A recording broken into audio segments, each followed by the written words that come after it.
జగన్నాథపురం సార్టీసీ ఎదురుగుండా చర్చి కొత్తగా నడపమని మాకు అప్పచెప్పారు. ఓ పిల్లని చేతితో పట్టుకుని ఓ పిల్లని సంకరెట్టుకుని లేకపోతే ఇద్దరిని సంకరెత్తేసుకుని ఏ రిక్షా ఎక్కి వెళ్ళేదాన్ని. ఎవరో ఒకరు చూస్తారు, చూస్తే పలానోళ్ళు ఒట్టి వెంకయ్య గారు అమ్మాయిలాగా ఆ బడ్డీ దగ్గర సోడా తాగుతుంది అంటారు. అది ఆక్షేపణ. రైన్ గేటు కాడ ఉండి దొంగలు ఏమైందంటే బుజ్జిబాబు కడుపులో ఉండగా ఈ స్థలం అమ్మకానికి వచ్చింది. ఈ పిల్లలు ఇలా పెట్టి కూర్చొని ఏడ్చేదాన్ని.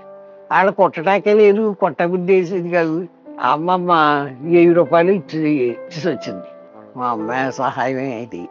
తల అంతా 7,000, 10,000, 15,000 ఎట్టు బోరింగ్ వేసుకున్నాం. పైప్ లైన్ తీసుకొచ్చారు. ఇది ఇంత దారి ఉండేది అంతే, నడిచి వెళ్ళిపోయే దారి. చాలా బాధలు పడ్డాం. తాటకిలు పెద్ద మూడు పోర్షన్లు ఇల్లు కట్టాం. పిల్లలు చూడు ముచ్చాలాంటి పిల్లల్ని ఇంట్లో పెట్టిపోయింది. ఎవరో టపాకాయ ఎత్త తీసుకెళ్తారు మందు కాలుతా. మంట వచ్చేసి దడంతా కాలిపోయింది. వాళ్ళే నీళ్ళు ఎట్టుకొచ్చి ఆరిపోయారు. మీరు ఆడేది తేరేటి మీకు అని అడిగిపోరు. ఏదైనా సరే తాతగా తెత్తేనే తినేవారు. ఎవడో పెడితే ఇచ్చుకునేవారు కాదు. నీకు ఇస్తున్నాం కానీ ఎప్పుడు అమ్ముకోకూడదు, చేయని అమ్మేయాలి. నాకు ఇవి ఇలా వచ్చింది, నేను ఉంటాను, ఉండకపోతాను, పిల్లలు ఉన్నారు, మరి ఇల్లు కట్టుకోవాలి, కుదరదు.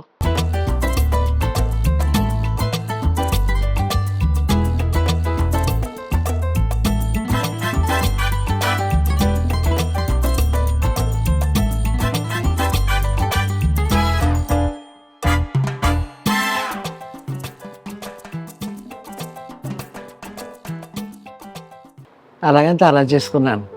తలా చేసుకుంటే ఎంతో తెప్పలు పడి ఇటుకి తీయించారు. ఎక్కడికో వెళ్ళి పిఠాపురం వెళ్ళి ఇటుకి తీయించారు. మంచిదికే తీసారు అనుకో. తీసిన తర్వాత ఇల్లు కట్టారు. ఇల్లు ఇలా కట్టొద్దు, ఊసల మీద కట్టమనేదాన్ని నేను. ఎంత కంకర తోలించేసాను. పెద్ద పెద్ద రాయి, ఒక రాయి అక్కడ ఉంది ఇప్పటికి. అలాంటి రాయిలు అనమాట. ఎంత 40 లారీలు కంకరే ఇంతంతా. ఈ మనిషి కనిపించకుండా అంత లోతు వేరేది. అంతలో కట్టారు. కట్టి పైకి వచ్చేటప్పటికి చాలా కష్టమైపోయింది. అలాగే చేసాము. మరి లోన్ పెట్టాము. లోన్ పెడితే మా సీన్ అమ్మితే 10,000 వచ్చినాయి. 10,000 కాదు, 8,000 ఇచ్చారు. ఆ 8,000 మా బావగారే కొనుక్కున్నాడు. ఇల్లు కట్టేటప్పుడు ఇక్కడ ఇంట్లోనే ఉండేవాళ్ళు. ఇల్లు అంతా తీస్తే పక్కన ఇల్లు ఉండేది. ఆ పక్క అద్దెకి వెళ్ళిపోయారు. నమ్మగా కట్టావు. కట్టిన తర్వాత చాలా కష్టమైంది. అలా చాలా కట్టేసి వదిలేసారు అంతే. ఇంక సిమెంటు ఏమి లేదు. ఆ రాడ్లోనే పడుకునేవాళ్ళు. లోన్ అంతా మీ అమ్మ వాళ్ళు అడిగి చెప్తారు, ఇదంతా రాళ్ళు. ఆ రాళ్ళకే కొంచెం అటు ఇటు చూసేసి కళ్ళాపి నీళ్ళు చల్లుకొని సాపలేసి పడుకునేవాడు. ఉన్నాయి మంచాలనే మంచాలు వేసుకుని పడుకునేవాడు. ఆ తర్వాత కొంచెం కొంచెం చేయించాం. స్లాబ్ ఆగిపోయింది. స్లాబ్ ఆగిపోతే దేవుడు కట్టమని చెప్పాడు, వాగ్దానం చేశాడు. కట్టు, నేను పెందరకాయ వెళ్ళిపోయేదాన్ని చర్చికి, మోకరించి ప్రార్థన చేస్తున్నాను. ఏమని స్లాబ్ ఆగిపోయిన తండ్రి కట్టమన్నావు కదా, స్లాబ్ ఎంత ఆల్మోస్ట్ స్లాబ్ ఆగిపోతాయని అని అన్నాను. నీ చెయ్యి చాపు అన్నాడు. ఇటు చెయ్యి చాపనాన్ని ఎన్ని నీళ్ళకో ఏడిసేసాను. చెయ్యి చాపనా, నేను చెయ్యి చాపను బాబోయ్, నేను ఎవరిని అడగను అలాగని అనేటప్పటికి మా అమ్మకి పచ్చకాయలు వచ్చింది. మొత్తం మా అమ్మ చచ్చిపోయింది. 3 నెలలు 4 నెలలు హాస్పిటల్లో ఉన్నాం. 4 నెలలు హాస్పిటల్లో ఉంటే చాలా ఇదైపోయి, ఇంకా మా అమ్మ చాలా ఇదైపోయి అక్కడ కాదు తీసుకెళ్ళిపోయాక అక్కడ సమాధి ఉంది. ఇప్పటికీ కాదుతో సమాధి చేసాము. సేలు పచ్చకాయ ఎంత బలమైన మనిషి, పచ్చకాయలు వచ్చింది. పచ్చకాయలు తిరగలేదు. అప్పుడు చాలా బాధపడిపోయి ఇంకా మా అమ్మ లేదు, ఇల్లు అమ్మేస్తాను ఈ స్థలం. అప్పటికి గుమ్మాలు చేయించేశారు, కిటికీలు చేయించేశారు. కిటికీలతో శుద్ధ అమ్మేస్తానంటే బేరాలకు కూడా వచ్చేవారు. ఏంటంటే కాదు వెళ్ళిపోదాం మనం, మా వాళ్ళు ఇల్లు ఖాళీగానే ఉంది, అమ్మమ్మ లేదు కదా, ఇంకా అక్కడికి వెళ్ళిపోదాం, మీరు స్కూటర్ కొనుక్కొని ఇక్కడ పొద్దున కానీ కాలేజీకి మేము అక్కడ ఉంటామంటే అనేసారు. అతని ఇష్టం అన్నారు. అంటే బేర పెట్టేస్తే ఏ నయమే, బేర పెట్టేస్తారా ఏం పిచ్చి మోకాలేటి, నయం కొన్న ఇల్లు మళ్ళీ వస్తుందా, ఇది మధ్య మొక్క అనేది మా అమ్మ, అలాగే మధ్య మొక్క అయిపోయింది ఇది అంతా. ఇది ఈ టౌన్కి దగ్గర, స్టేషన్ దగ్గర, బజార్కి దగ్గర, అన్నిటికీ మధ్య మొక్క. బస్ స్టాండ్కి దగ్గర మేము కొనుక్కున్నాకనే వచ్చింది బస్ స్టాండ్, అంతమంది బస్ స్టాండ్ లేదు. ఇది 4 సార్లు కొలుసుకు వెళ్ళిపోయింది, ఇది కూడా కలిపేసుకోవాలి. 4 సార్లు కలిసిపోతే కలెక్టర్ గారి దగ్గరికి వెళ్ళారు. ఇంటి పిల్లలతో ఉన్నాం మేము, ఈ తీసుకుంటే ఎలాగ ఎంతమంది పిల్లలు ఉన్నారో ఆ సాయిబులు వీళ్ళు అన్నీ కలుసుకుని వెళ్తే అప్పుడు ఒక ఆయన నీరవ సంజయరావు గారు ఎవరో ఉండేవారట. ఆయన ఇప్పుడే రాయండి మీరు, ఇంతమంది ఎక్కడ పోతారు, ఇప్పుడు సొంత స్థలాలు కొనుక్కుని అవి మీరు ఆక్రమించుకుంటారు, అలాగని పోయిందంటే పోయింది అనుకునేవారు. కూతురు కూడా పిలిచారు, మీరు తాటకిల్లు కట్టారా అమ్మా అని అడిగాడు. కట్టేవాను అన్నారు. తాతయ్య గారు కట్టేవాను. కట్టారా, 25 రూపాయలు పైన మీకు జుర్మానా వేసాము అన్నారు. సరే అని కట్టేస్తామన్నా అనేసి వచ్చాను. అంతే, కట్టకూడదు మరి మున్సిపాలిటీ కదా, ప్లాన్ ఉంటుంది కానీ కట్టకూడదండి. ప్లాన్ లేకుండా కట్టేది కాబట్టి అది జుర్మానా 25 రూపాయలు. అలాగే అవి ఈ స్లాబ్ వేసుకోండి, చెయ్యి చాపు అని అన్నాడు జీవుడు. చెయ్యి చాపనా, నేను చెయ్యి చాపను బాబు, ఎవరి దగ్గరికి వెళ్ళి ఎలాగెత్తావో ఈ తండ్రికి. మా అన్నయ్య మా వదినకి ఇన్ని గాజులు ఉండి, బంగారం గాజులు బంగారం పట్టుకొచ్చి ఇగో తాగట్లు పెట్టుకోండి అని. తాగట్లు పెట్టుకోమంటే చెల్లుతాం ఇటు నాకు తాగట్లు పెడుతుంది అది మా బావగారికి తెలుసు. అయ్యాను నేను తాగట్లు పెడుతుంది నాకు తెలుదంటే, నాకు వద్దురే బాబు నువ్వు పట్టుకెళ్ళిపో, నాకు అది కుదరదంటే ఇలా పాడేసి వెళ్ళిపోయాడు. మడత మనసు ఉండేది అక్కడ, మడత మనసు మీద పాడేసి వెళ్ళిపోయాడు అనమాట. తీసి అప్పుడు లోన్ పెట్టుకున్నాను. తర్వాత మా విశ్వాసులు రెడ్లు ఉన్నారు, ఆ రెడ్లు కూడా ఈ లాల్కులతో పుత్తులతో సహా అప్పుడు సేవ జగన్నాథపురంలో చేసి జగన్నాథపురమే జగన్నాథపురానికి వచ్చేసాం. జగన్నాథపురాన్ని వచ్చేసి ఈ చర్చిలోనే పాస్టర్గా 13 సంవత్సరాలు పాస్టర్గా పనిచేసాం ఇక్కడ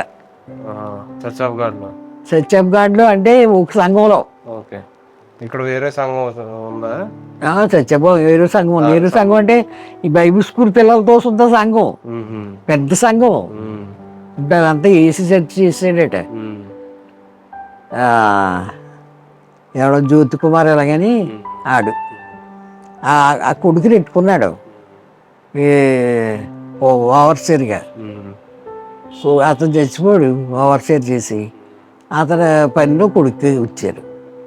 అలా చేశారనమాట. ఆ ఓవర్సేరు తాతగారికి రావాలి అసలు, అదే పలేదాడ అలా చేశారు. దేవుడు అంత ఇడిచిపెట్టలేదు, ఆఖరి వరకు దేవుడు ఏదో ప్రోత్సహిస్తానే ఉండేవాడు. అలాగే మళ్ళీ కొంచెం ఒక్కో పోర్షన్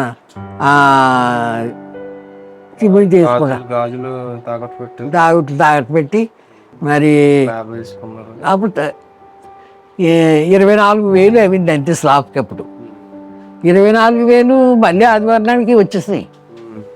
మళ్ళీ ఆదివారానికి స్లాబ్ వేస్తాం. నేను చెప్పాను తాతయ్య గారికి, పడక కుర్చీ ఉండేది మాకు, పడక కుర్చీలో కూర్చున్నారు.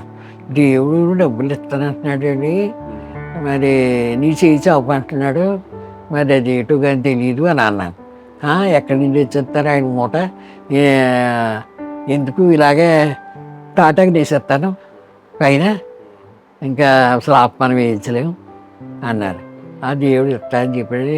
ఎక్కడి నుంచి తెచ్చిస్తాడో కదా చూద్దాం అని ఎవరి దగ్గరికి వెళ్ళకుండా దేవుడు డబ్బు సమకూర్చాడు. 24,000 స్లాబ్ వేస్తాం.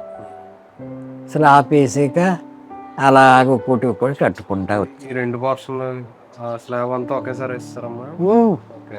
4 పోర్షన్లు. ఈ 4 కూడా 4 పోర్షన్లు స్లాబ్. తర్వాత అమ్మేసాం అది. దేవుడు అలా చేసాడు అనమాట. చాలా శ్రమలు పడ్డాం బాబోయ్. శ్రమలో శ్రమ కాదు, శ్రమ అంతా సంతోషంగా.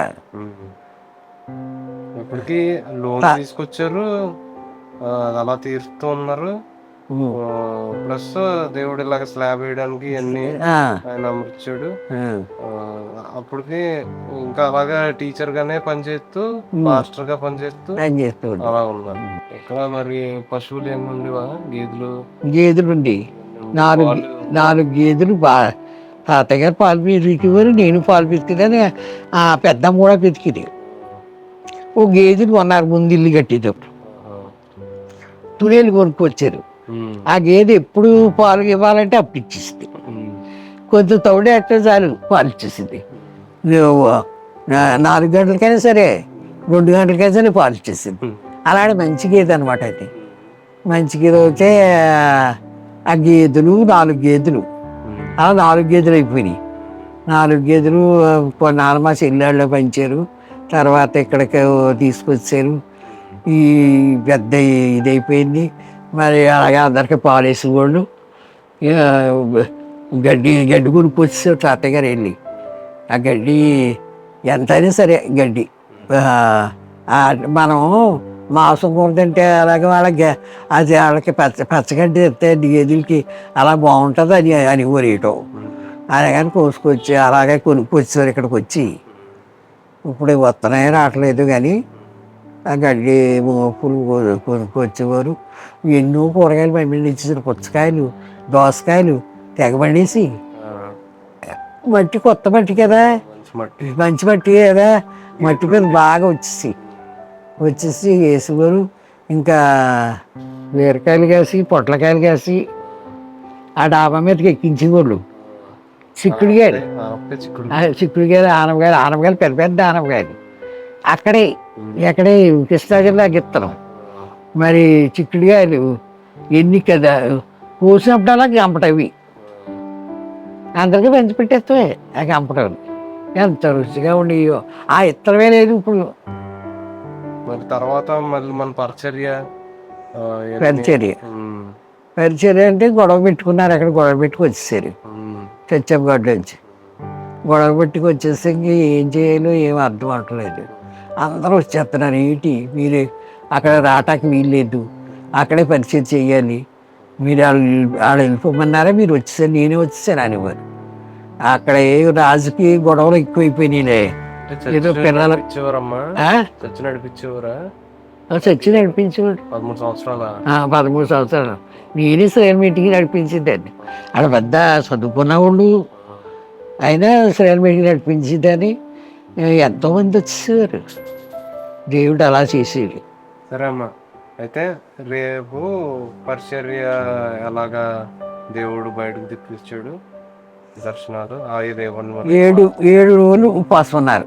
ఏం చెయ్యాలి తండ్రి అంటే ప్రార్థన చేసుకున్నాం. ప్రార్థన చేస్తే దేవుడు చూపించాడట. నీటి కాలువ, మురికి కాలువ, నీటి కాలువ, నీకు ఏ కాలువ కావాలని అడిగారట. అడిగితే నాకు ఈ పెద్ద కాలువ వద్దు, నీటి కాలువ కావాలన్నారట. నీటి కాలువ అడుగు పెట్టారట. ఇంకా 7 రోజులు ఉపవాసంలో అదే వచ్చింది దర్శనం. బయటకు వచ్చిన తర్వాత ఉపవాసం ఉన్నారు. ఇంకా బయటకు వచ్చేసిన తర్వాత పెద్ద పెద్ద కూటాలు. అప్పుడే దొరలు వచ్చారు. దొరలు అదేంటి మద్రాసు పౌల్ గారు అని ఉండిపోరు. నువ్వు చూసే ఉంటావు అతన్ని, మాసలేమణి గారు. చూసావా? మాసలేమణి గారు వచ్చి ఇంకా పేరు పెట్టారు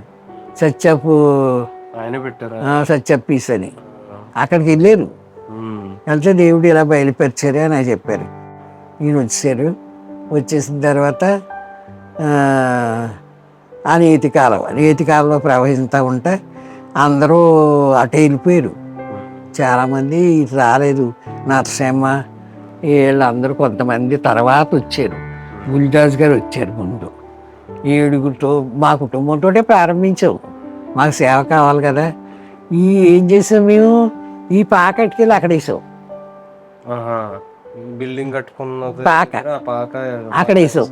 ఉండటాకే మరి, ఉండటాకే సిమెంట్ బత్తాలు వేసుకోవటానికి. మళ్ళీనేమో ఒక గది పోర్షన్ అద్దెకిచ్చాం. అద్దెకి ఇచ్చిన పోర్షన్ ఆవిడ వెళ్ళిపోమని అది ప్రార్థనకి పెట్టుకున్నాం. ఆవిడ ఏడుపు, నేను వెళ్ళను బాబోయ్, నా కాలం ఇక్కడే అయిపోవాలి మీతోటే అనుకున్నాను, నన్ను పొమ్మంటున్నారండి. లేదమ్మా మేము అక్కడి నుంచి వచ్చేసాం, మరి తప్పదు. సాకలు ఆవిడ చాలా ప్రేమగా ఉండేది. వెళ్ళిపోయింది. ఆవిడ వెళ్ళిపోయింది, చాలా చచ్చిపోయింది అంటే అక్కడ సమాధి మీరే చేయాలని ఏడ్చింది. ఇలా కష్టాలు పడేవరే, కష్టాలు పడి అలా పైకి వచ్చాం. అందరు పెళ్ళిళ్ళు ఎలా చేస్తాం బాబోయ్, ఇంకా ఇలాగ బయటకు వచ్చేసాం, ₹1 లేదు మనకి ఇక అని అనుకుంటే అప్పుడు లోన్ తీరిపోయిందమ్మా.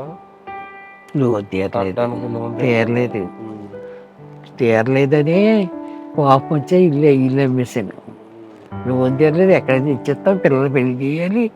పిల్లలు పెళ్ళి మా తాతని కూడా రేపుకా పెళ్లి చేస్తలేదు, నేను వెళ్ళి దాన్ని ఎదురుకుండా చచ్చిపోతానని కూడా. ఏటో మరి లేదు మా ఆయన చారాలు బతుకుతావు, బుజ్జిబాబు పెళ్ళి అయిపోయిన దాకా, బుజ్జిబాబు కొడుకు కూడా పుట్టిన దాకా బతుంటే ఊరుకోమ్మా, నువ్వు వేళాకోళం ఆడుతున్నావు అన్నాడు. వేళాకోళం కాదు మా ఆయన, నిజమే, నువ్వు బుజ్జిబాబు కొడుకును కూడా అలాగే ఆయన ఎత్తుకున్నాడు. వన్నుగాని ఎత్తుకున్నాడు. ₹100 చేతిలో పెట్టండి, నేను ఎందుకు పెడతాను అన్నాడు. పెట్టలేదు, ₹100 ఉన్నాయి, ఆయనే పెట్టలేదు. అంత గొడచుడు మా మావయ్య. సరే, రేపైతే పరిచర్య గురించి అప్పుడు మాట్లాడుకుందాం. రేపు ఉదయం దేవుడు జీవించుకాక పరిశుద్ధుడు ప్రేమ గల తండ్రి, ఎంతవరకు నడిపించావు, తోడేయండు, భయం పొంది నీ కాపుదలు దయచేస్తున్నాం. ఆమె.